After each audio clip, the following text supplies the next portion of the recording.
So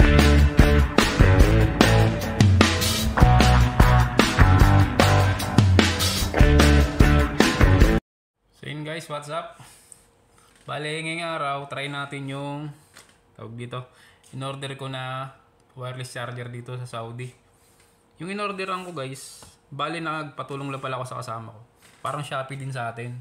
Ang kagandahan lang nito, 1-day delivery. Ito kasing cellphone ko na to, ayaw na mag-charge dito sa Type-C nya.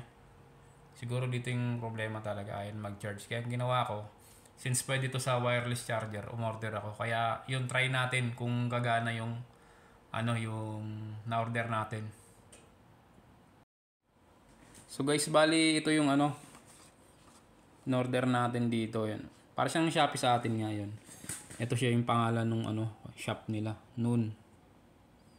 Ayan, bali itong in-order natin, siya? 10 watts, ayan. Ayan yung specification niya. Ayan. Medyo yan siya. Tapos ang kasama niya ito, may cord na siya. Tapos yung pinakapad niya ito, ayan yan pinakapad niya. Tapos yung bali sinaksa ko na siya. Bali ito hindi to kasama guys, ito bali itong cord lang tsaka itong pad. So yun, try natin to kung gagana ba siya sa wireless charging. Ito. Papatong lang natin siya dyan. Bale, tingnan natin kung gagana nga siya. Oh, ayan guys. Oh. Ayos din. Magcha-charge siya. Ayan, tingnan natin. Ayan o, yung doon.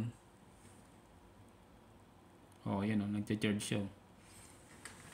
So yun, ayos din guys. Okay din, ayos.